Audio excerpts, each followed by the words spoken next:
Good afternoon. My name is Efrain Chavez, and I cover the cement, metals and mining, energy and utility space for INCA Investments. Prior to joining INCA Investments in 2012, I spent 7 years on the sell side covering various Latin American sectors for Goldman Sachs. I also spent 4 years at Arthur Capital, a Connecticut-based hedge fund, as a Latin America generalist.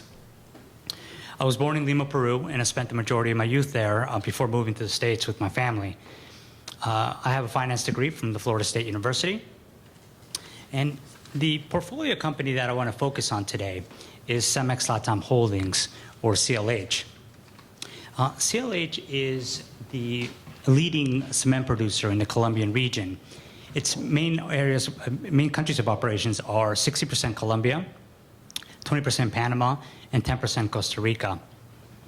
The company has a number 1 or number 2 position in all the markets it operates in.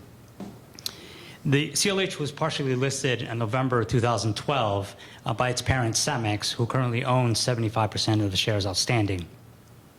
The company has a market cap of approximately $4.5 billion. The key message I want to leave you with today is that Cemex offers us exposure to the fastest growing economies in Latin America with a product that is critical to the development of these countries.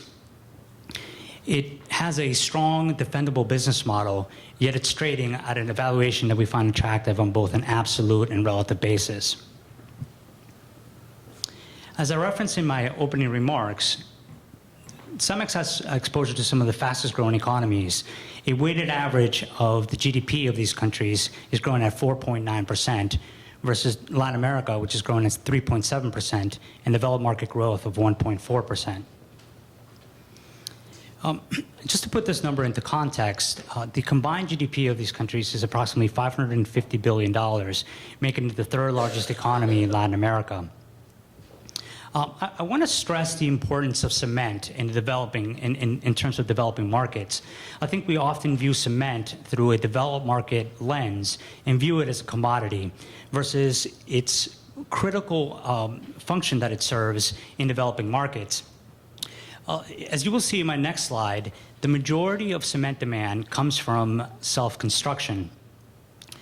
These are folks who literally build wall by wall and make these small additions to the asset that they believe they'll be able to pass on to their children. As you can see from the chart, these countries are facing significant housing deficits. And in addition to the demand being generated by wealth creation in the region, governments are also providing stimulus by providing credit subsidies to those who are most in need.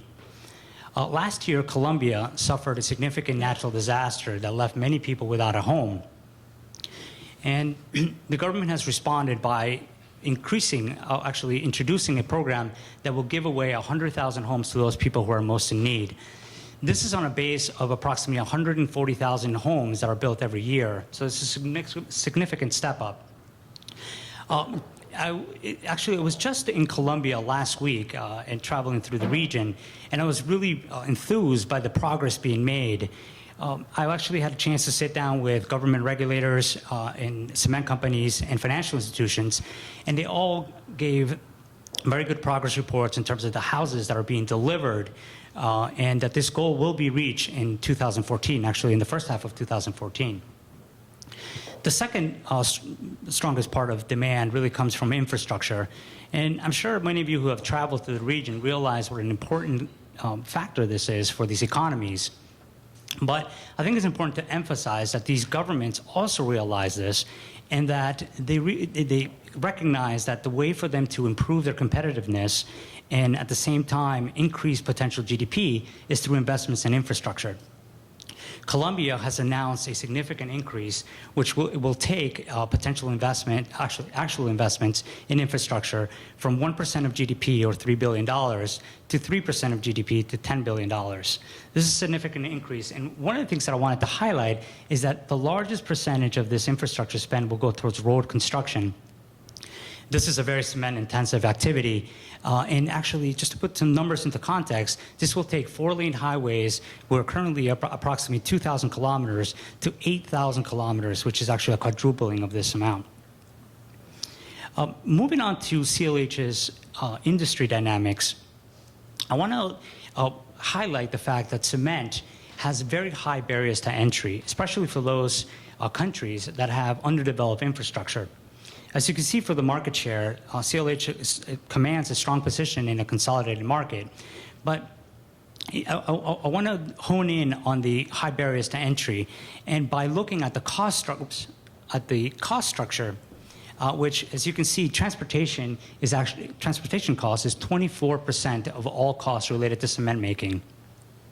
Cement is a product that does not travel well. It has a short shelf life, and in addition, needs to stay dry in order to maintain its properties.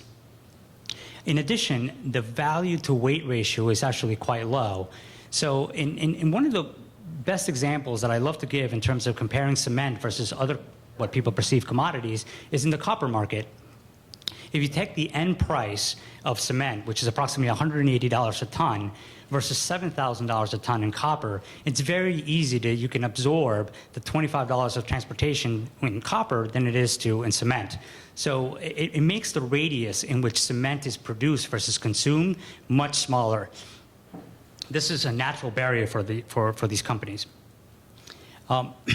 Given these dynamics, these companies are able to enjoy high margins and high profitability. As you can see from the charts in the slide, Cemex Latin America stands out on both margins and profitability versus its international competitors and its domestic competitors as well. And I think this is not just a function of favorable geographic exposure, but also company-led efforts to reduce cost and increase the amount of alternative fuels that they use. As of today, Cemex uses 20% of its needs using alternative fuels versus Cementos Argos, who's actually currently at 0, and it's just now starting to begin this process. The lead is quite substantial. And as you can see, this results in very high returns on assets, equity, and capital. The last point I want to make, and I think the most important one, is that despite these positive attributes that I just highlighted, Cemex is trading at a significant discount relative to its peers and an attractive valuation on an absolute basis.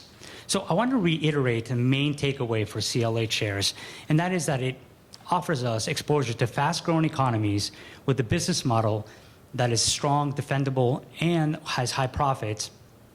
It has natural barriers to entry, and at the same time is offering a valuation that is attractive on both absolute and relative basis. Thank you very much.